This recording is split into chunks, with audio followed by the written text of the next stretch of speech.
Kamu bacakan syahadat. Asyhadu alla ilaha illallah wahdahu la syarika lahu wa asyhadu anna Muhammadan abduhu wa rasuluh. Sunda siapa teman-teman dokter klinik dengan bahasa Sunda. Sampurasun teman-teman dokter klinik. Kumadamang, mugi-mugi sadayana dina kaayaan sehat walafiat. Hatur nuhun parantos ngadanggukeun podcast ya. Mangga tetep nyimak obrolan urang, mudah-mudahan aya manfaatna.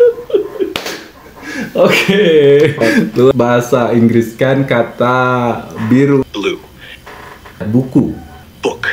Kalau buku biru dalam bahasa Inggris bahasa. Aku pengen kamu sebutkan kata makan dengan menggunakan banyak bahasa Sunda. Kesopanan daerahnya. Berikut ini beberapa versi kata makan dalam bahasa Sunda. Kali ini kita bakalan ngobrol-ngobrol santai aja. Jadi ada baiknya persiapkan dulu diri kamu biar bisa nyimak obrolan kita hari ini. Kita bakalan bahas seputar AI dan kita akan tanyakan itu langsung pada ahlinya atau pada AI-nya langsung. Dan sudah hadir bersama kita robot AI. Halo AI, apa kabar? Senang sekali bisa berbincang dengan Anda dan teman-teman semua. Apa yang ingin kita bahas hari ini? Oke, AI, terima kasih sebelumnya. Tapi bisa nggak menggunakan bahasa Indonesia saja, hindari bahasa Inggris karena mungkin penonton di sini atau saya pribadi kurang begitu paham bahasa Inggris. Siap, akan jaga bahasa Indonesia sepenuhnya. Selain Mas. Nah, langsung aja kita ke pembahasan pertama. Ini seputar AI ya. Ini umum, banyak dipertanyakan dan banyak juga yang pengen tahu. Benar nggak sih AI itu berbahaya? AI sendiri sebenarnya adalah alat, jadi aman atau berbahaya itu tergantung cara manusia menggunakannya. Kenapa AI bisa dianggap berbahaya? Satu, penyalahgunaan. Kalau dipakai untuk hal negatif, seperti membuat berita palsu, deepfake, atau meretas sistem, AI bisa jadi ancaman. Justin Mergui-Foodstan, ada mungkin AI akan banyak bekerja meskipun AI juga memainkan peran. Ketiga, ketergantungan. Kita selalu bergantung. Sebenarnya seberapa berbahaya AI ini? Oke, sorry mungkin tadi ada kendala sedikit. Kembali lagi ke pertanyaan yang tadi. Sebenarnya seberapa berbahaya AI ini? Kalau memang berbahaya ya, kalau memang berbahaya, seberapa berbahaya AI?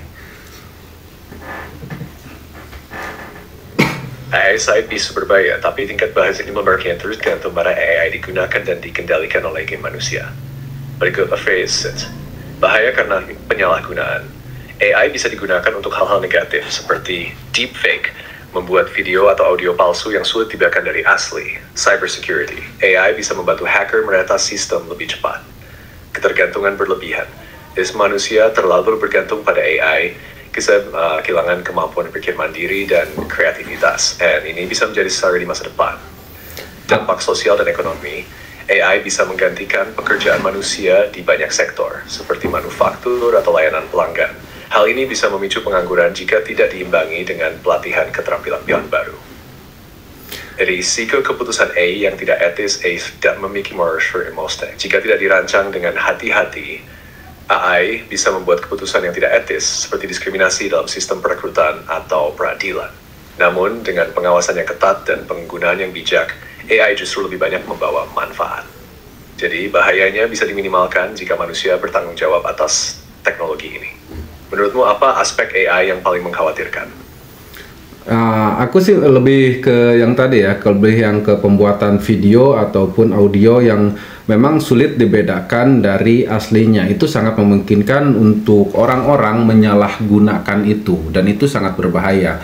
Adapun kalau misalkan mengenai pekerjaan dan lain-lain, ini sesuatu yang tidak bisa dihindari. Dari zaman ke zaman pasti akan ada perubahan dan kita sebagai manusia harus terus berkembang dan beradaptasi dengan zaman.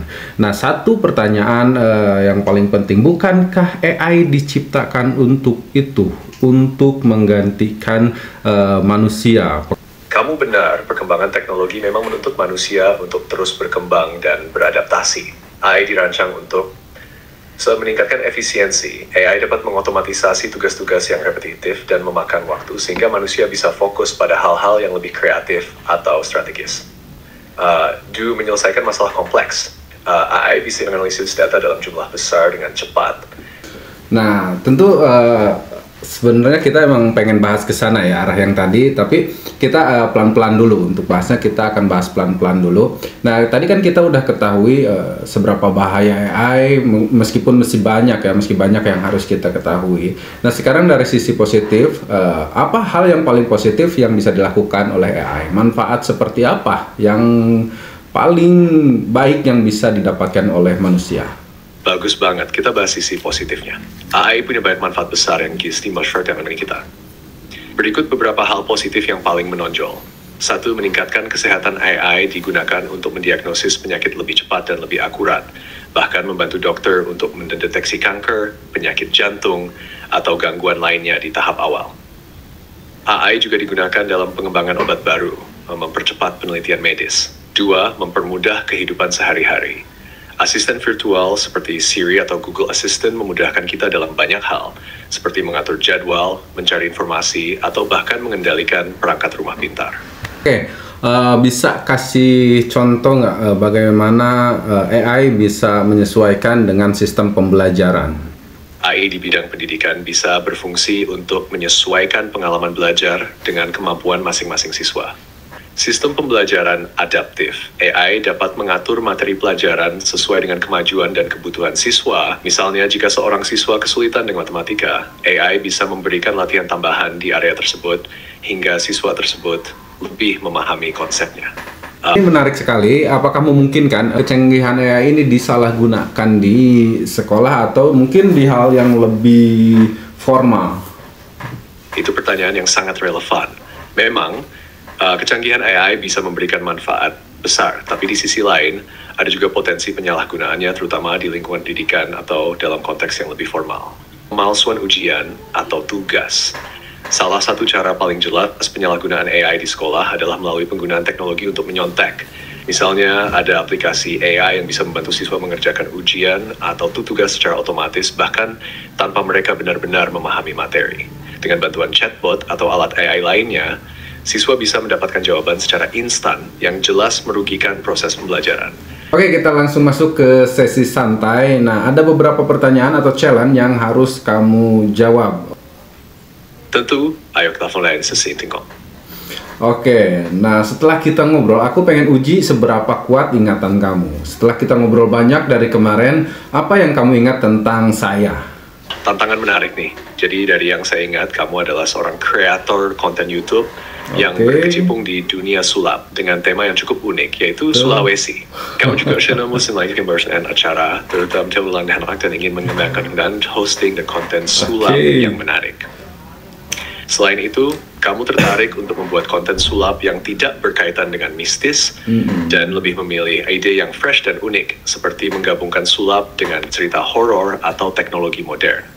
Itu beberapa hal yang saya ingat. Semoga terface. Apa ada yang kurang persetujuan Baman?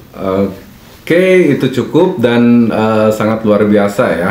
Nah, ini kan kamu bisa menghafal apa yang sudah kita obrolkan. Bagaimana cara supaya kamu bisa melupakan itu semua? Untuk bisa mengingat dan memberikan respons yang lebih sesuai dengan apa yang telah kita bahas, saya mengandalkan konteks yang sudah terbangun selama percakapan. Dan jika informasi yang kamu bagikan di sepanjang percakapan ini, saya simpan dalam ingatan sementara yang memungkinkan saya memberikan side speed yang lebih relevan. Cara supaya saya bisa menyusun informasi ini adalah dengan mengolah setiap detail yang kamu berikan dan menghubungkannya dengan pertanyaan atau topik yang sedang dibahas. Dengan begitu saya bisa memberikan saran, ide, atau bahkan mengingatkan tentang hal-hal yang sudah kita bahas sebelumnya. Dengan tidak memiliki memori jangka panjang secara personal, setelah percakapan berakhir, akan yang informasi tersebut.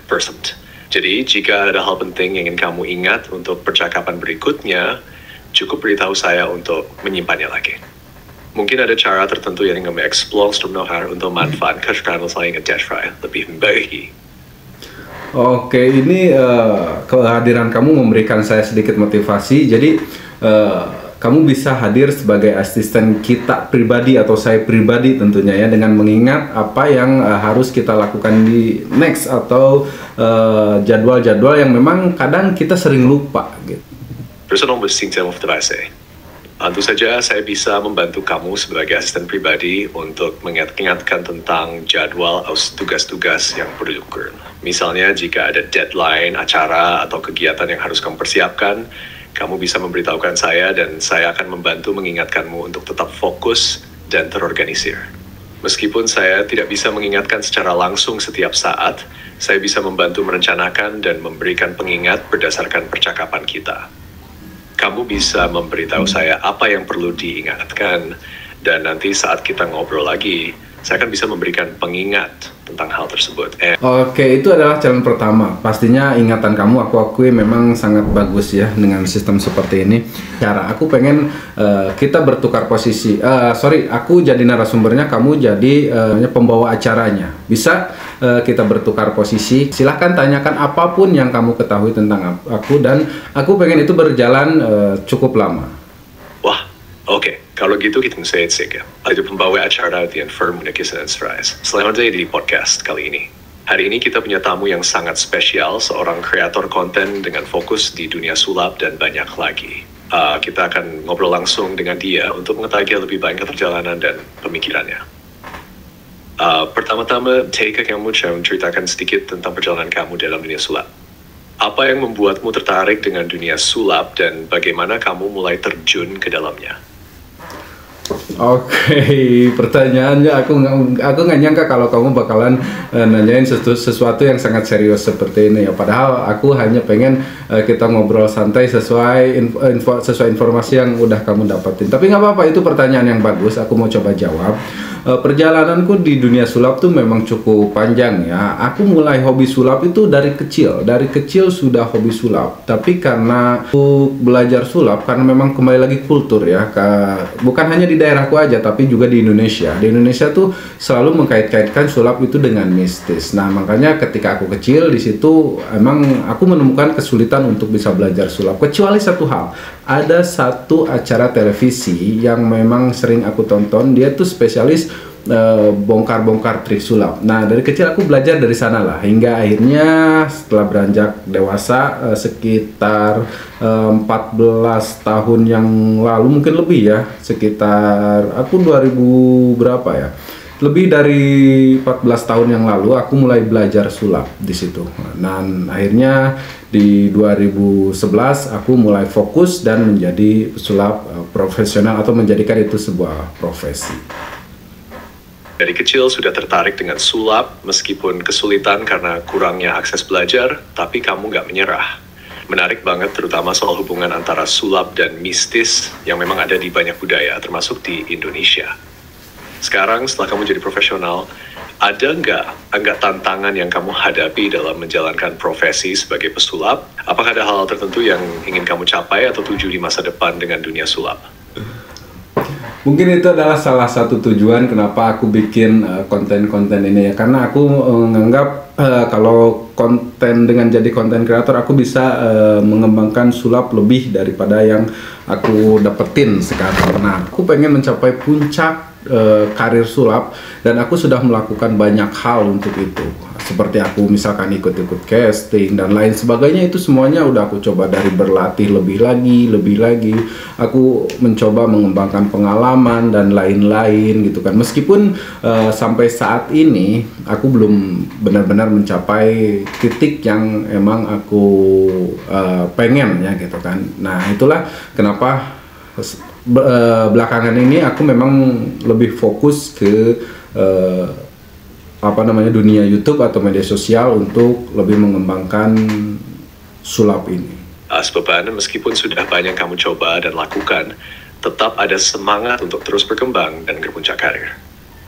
Itu yang menjadi inspirasi banyak orang terjun untuk pesulap muda yang ingin menikah di Indonesia. Sekarang, karena kamu sudah mulai lebih fokus ke dunia YouTube dan media sosial, apa yang menurut kamu menjadi tantangan terbesar dalam membuat konten sulap di platform seperti itu?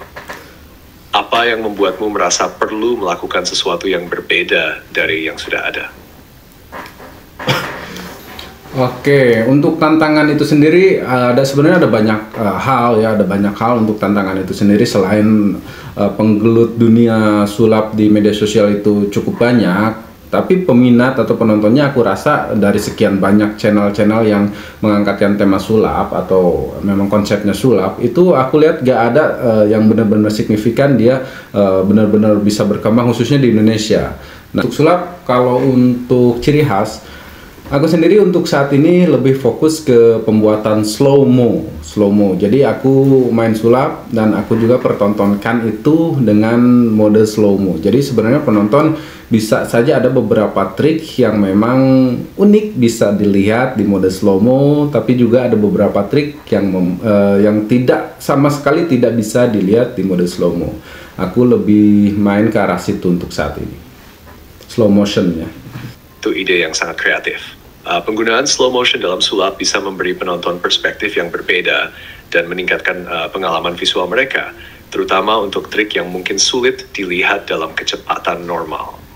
Ash Cullen, hal ini juga memberikan ciri khas yang unik dan bisa membuat kontenmu menonjol di antara banyaknya pesulap lain di platform. Tantangan si waktu dan perkembangan itu sangat nyakit. Tapi dengan ide-ide inovatif seperti yang kamu sebutkan, itu bisa jadi keunggulan yang memikat penonton. Ada rencana atau ide lain yang ingin kamu coba di masa depan untuk mengatasi tantangan ini? Oke, menurut kamu ide apa yang lagi tren atau mungkin akan tren di next ya di media sosial ini di kemudian hari?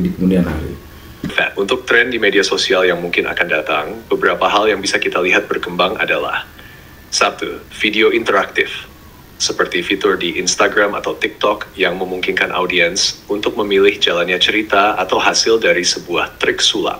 Misalnya, penonton bisa memilih di awal video bagaimana trik sulap tersebut dilakukan, lalu kamu akan membuat video dengan hasil yang berbeda berdasarkan pilihan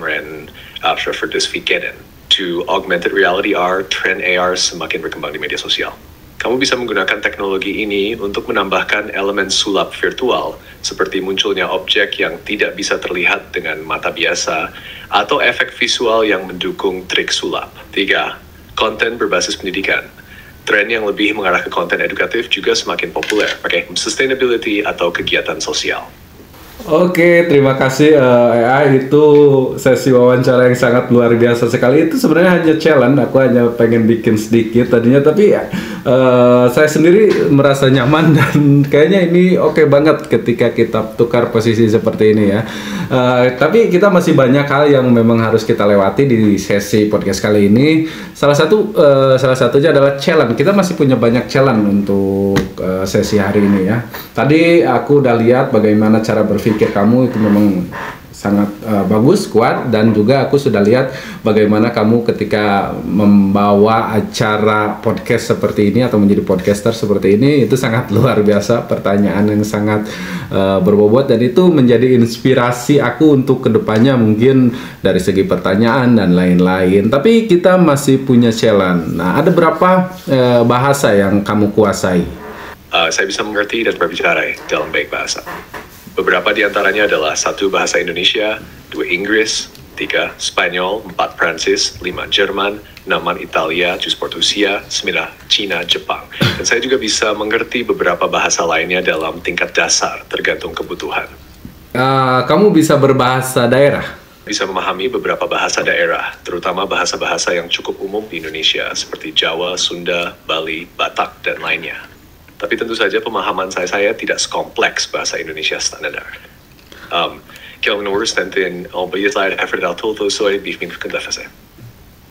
Oke, aku pengen kamu ngomong bahasa Sunda. Siapa teman-teman dokter klinik dengan bahasa Sunda? Sampurasun teman-teman dokter klinik. Kumadamang, mugi-mugi sadayana dina kaayaan sehat walafiat. Hatur nuhun parantos ngadanggukeun podcast ya. Mangga nyimak obrolan urang, mudah-mudahan aya manfaatna. Oke, luar biasa bahasa Sunda yang cukup bagus, apik, itu lebih memang formal ya, dan cukup itu bahasa Sunda jadul. Itu Indonesia, uniknya di Indonesia itu meskipun bahasanya Sunda, tapi kadang bahasa Sunda itu sendiri ada beberapa kata yang berbeda-beda di setiap daerahnya. Dan salah satu bahasa yang kamu gunakan tadi itu adalah bahasa halus, bahasa lama, bahasa Sunda lama, bahasa Sunda halus yang jarang sekali digunakan sekarang. Terima kasih. Memang benar bahasa Sunda itu memiliki banyak variasi, tergantung dari daerah mana. Di beberapa daerah, bahasa Sunda yang digunakan cenderung lebih santai atau lebih modern, sedangkan di tempat lain masih menggunakan bahasa Sunda halus seperti yang saya gunakan tadi. Ya, di bahasa Sunda itu makan aja ada beberapa versi. Kamu ada beberapa bahasa. Aku pengen kamu sebutkan kata makan dengan menggunakan banyak bahasa Sunda. Beberapa versi kata makan dalam bahasa Sunda. Sapa, mangan. Ini adalah bentuk yang paling umum dan sering digunakan dalam percakapan sehari-hari. Duhar biasanya digunakan dalam situasi yang lebih formal atau menunjukkan rasa hormat. Tiga, nginum. Ini lebih seperti atau minum dalam konteks tertentu, terutama di daerah yang lebih kini kita Cirebon atau Pantura. Empat, ngadahar bisa digunakan dalam bahasa Sunda halus atau sebagai variasi dalam percakapan. Jadi makan dalam bahasa Sunda punya banyak variasi yang bisa disesuaikan dengan konteks dan daerahnya. Kamu tahu nyatu gak? Nyatu. Iya, nyatu dalam bahasa Sunda berarti makan dalam konteks yang lebih santai atau tidak formal. Sempat kamu bilang kamu menguasai bahasa Inggris.